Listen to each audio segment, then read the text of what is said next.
নমস্কার বন্ধুরা, আমি এই যে একটা বাঁশ নিয়েছি, এই যে মোছা পারবো, মোছার ঘন্ট বানিয়ে দেখাবো।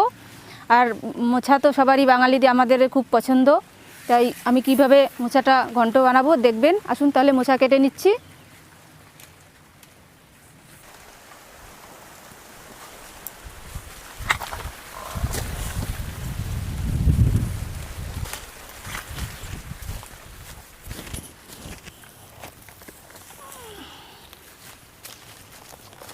দেখুন কত বড় একটা মোছা, আর একটা পারবো।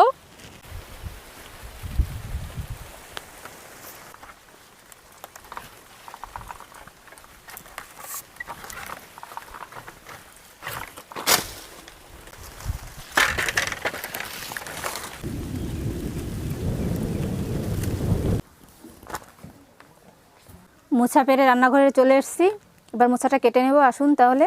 মোছাটা কাটার জন্য আমি জল নিয়েছি, একটু জলের মধ্যে নুন দিয়ে দেবো, একটু হলুদ গুঁড়ো দিয়ে দেবো। এটা দিলাম কারণ হাতে কষ লাগবে না, আর মোছাটার কালারটা সুন্দর আসবে। কেটে নিচ্ছি।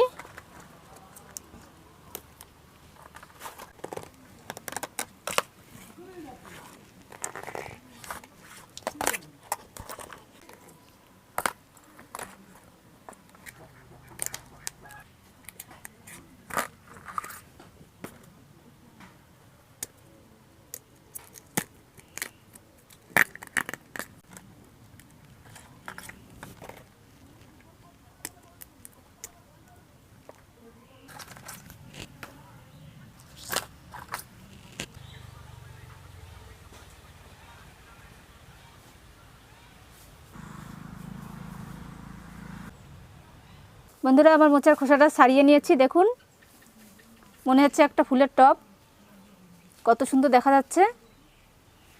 এবার কেটে নেব।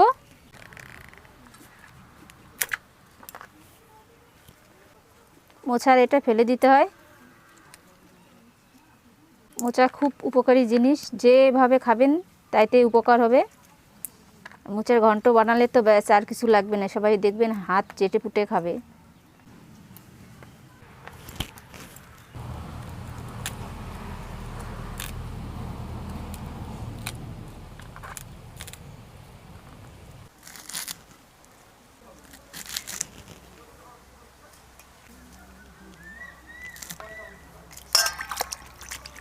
এটা আমি এবার খোসা শুদ্ধ কুচিয়ে নেব।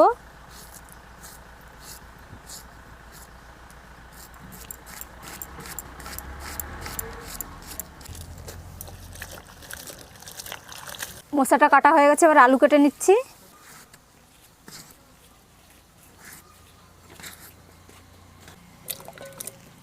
বন্ধুরা, আমার মোচা কাটা হয়ে গেছে। এবার আমি গোটা মশলা ভেজে গুঁড়ো করে নেব। গোটা ধনে, গোটা জিরে, এলাচ, দারচিনি, তেজপাতা, শুকনো লঙ্কা একসঙ্গে ভেজে নেব।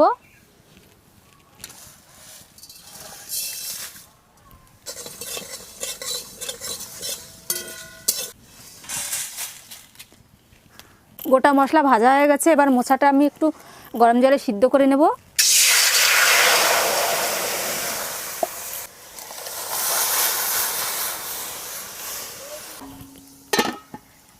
বন্ধুরা, আমি যে মোচার ঘন্টটা বানাবো, এই ঘন্টটা বানানোর জন্য যে গোটা মশলা ভেজেছি, ওই মশলাটা আর এই নারকেল কুচি দিলে খুব স্বাদ হয়। আপনারা কিন্তু এরকম বানিয়ে খেয়ে দেখবেন, খুব ভালো লাগবে। আসুন তাহলে নারকেলটা ভেঙে নিচ্ছি।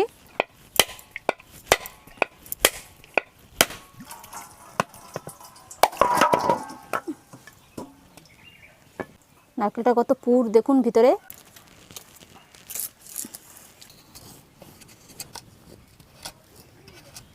নারকেল কুচি কিন্তু অল্প দেবো, বেশি দেবো না।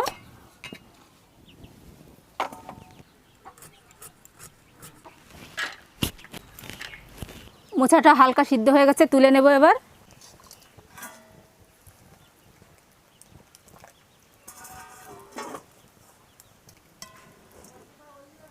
আদাটা বেটে নিয়েছি, এবার আমি আলুটা ভেজে নেব।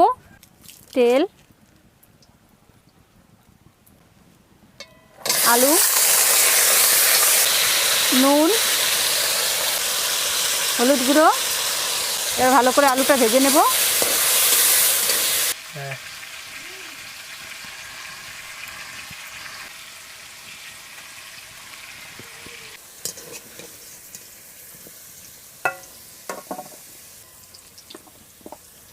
গোটা জিরে, তেজপাতা, শুকনো লঙ্কা ফোড়নে দিয়ে দেবো। এবার নারকেল কুচি ভেজে নেব।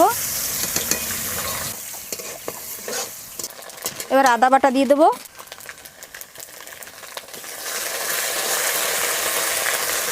এবারে মোচা দিয়ে দেবো, ভেজে রাখা আলু, নুন বেশি দেবো না, সিদ্ধ করার সময় দিয়েছি নুন, হলুদও বেশি লাগবে না, হলুদ গুঁড়ো, কাঁচা লঙ্কা।